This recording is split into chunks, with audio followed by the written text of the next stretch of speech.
What if you could choose exactly where your money goes, without being forced to pay taxes for things you don't support? Imagine a world where the government only provides essential services and everything else is funded by voluntary contributions. Sounds too radical? In this video, we dive into why replacing traditional taxation with voluntary donations is not only possible, but could create a more efficient, fair, and freer society. We'll tackle the big objections head-on and show how this model could revolutionize governance, putting power back into the hands of the people. Intrigued? Watch to find out how this idea could reshape the future of our economy and our freedom. Taxation, as it exists today, represents a coercive mechanism that forces individuals to part with their income, regardless of whether they agree with how it is spent.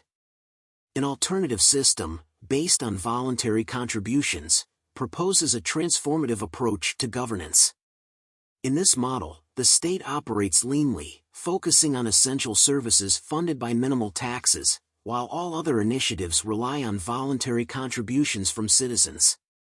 This concept is not only feasible but preferable, as it respects individual liberty, fosters efficiency, and aligns public spending with actual societal needs. While objections to this model exist, they often rely on misconceptions or fallacies, all of which can be countered with logic and evidence. Here's the core proposal. The government would fund only 4 essential functions through minimal taxation. 1. Basic education. Guaranteeing foundational literacy and numeracy. 2. Basic healthcare. Providing preventive and emergency care. 3. Security. Ensuring safety through law enforcement and national defense.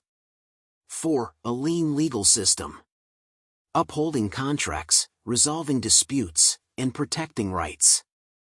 All other expenditures, such as infrastructure, cultural programs, and welfare, would rely on voluntary contributions from individuals and organizations. This idea may sound a bit too radical and some may come up with a few obvious objections. Objection 1. People will not contribute voluntarily. Skeptics argue that individuals are inherently selfish and will avoid contributing if it is not mandated, leading to the collapse of non-essential services. This assumption misunderstands human behavior. People consistently demonstrate a willingness to contribute to causes they believe in, as evidenced by widespread charitable giving, crowdfunding campaigns, and voluntary community initiatives. Moreover, with reduced tax burdens, individuals will have more disposable income to allocate. Voluntary contributions also come with social incentives, recognition, a sense of belonging, and the satisfaction of making a tangible impact. The assumption that people won't contribute is rooted in a false dichotomy, either taxation or societal collapse. It ignores the middle ground where human generosity, incentivized by freedom and transparency, can thrive. Objection 2. Essential services will be underfunded. Critics fear that vital services such as education and healthcare will suffer from inconsistent funding. Essential services remain secure because they are funded by minimal, uniform taxation, not voluntary contributions. The voluntary model applies to non-essential services, ensuring that core societal functions are not jeopardized. Additionally, decentralized voluntary funding can attract innovative solutions and partnerships between the public and private sectors, enhancing efficiency and reducing costs. This objection conflates essential services with non-essential ones, ignoring the clear delineation in the proposed model. Essential services remain guaranteed, while voluntary contributions expand or enhance other programs. Objection 3. Wealthy individuals will dominate contributions. The concern is that wealthy donors will exert undue influence over society by directing funds toward their interests. While wealthier individuals may contribute more, the decentralized nature of voluntary funding ensures that influence is widely distributed. Community-driven initiatives, supported by diverse groups, counterbalance the contributions of any single entity. Moreover, wealth concentration exists in the current system, where large taxpayers already wield significant influence through lobbying and political contributions. Voluntary contributions offer a more transparent alternative, where decisions are decentralized and aligned with collective priorities. This objection assumes that wealth disparities automatically translate into power imbalances. In reality, a decentralized funding model empowers grassroots organizations and diminishes centralized control, reducing the potential for domination. Objection: free riders will exploit the system. Critics claim that individuals who benefit from public goods without contributing will undermine the system. The free rider problem is already present in the current taxation system, where individuals evade taxes or misuse public resources. In a voluntary model, social incentives, such as community recognition and the desire for ethical contribution, mitigate this behavior. Furthermore, essential services remain guaranteed through minimal taxation, ensuring that free riders cannot compromise the foundations of society. Voluntary contributions, meanwhile, operate as enhancements, not necessities, reducing the risks associated with non-participation. This argument assumes that the existence of free riders nullifies the system's viability. However, no system is immune to free riders, and voluntary contributions provide tools, such as transparency and accountability, to minimize their impact. Why voluntary contributions are the future?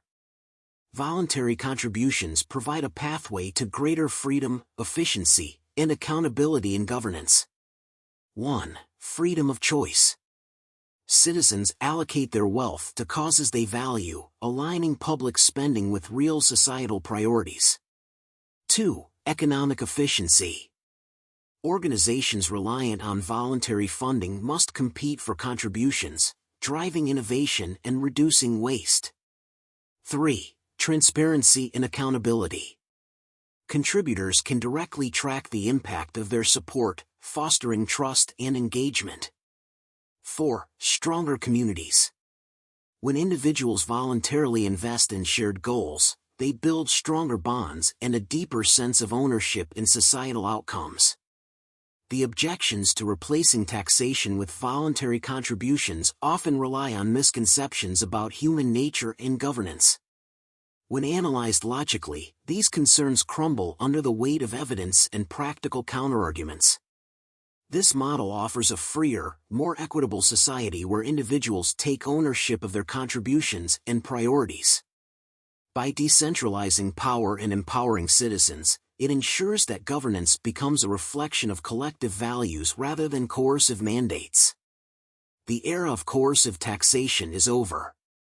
The future belongs to liberty, choice, and the undeniable power of voluntary contributions. In its essence, taxation is theft because it involves the involuntary seizure of an individual's property under the threat of force or penalty. Unlike voluntary exchanges or contributions, taxation does not seek consent, it operates on compulsion, overriding personal autonomy. In any other context, taking someone's property without their explicit agreement would be considered theft, regardless of the intended use of that property. The moral justification often given for taxation, that it funds public goods, does not negate the fundamental violation of personal rights. A just society cannot be built on coercion, it must rely on voluntary cooperation and mutual consent. By embracing a system of voluntary contributions, we not only respect individual liberty but also unlock the potential for a more innovative, efficient, and compassionate society, one in which no one is compelled to surrender their property against their will.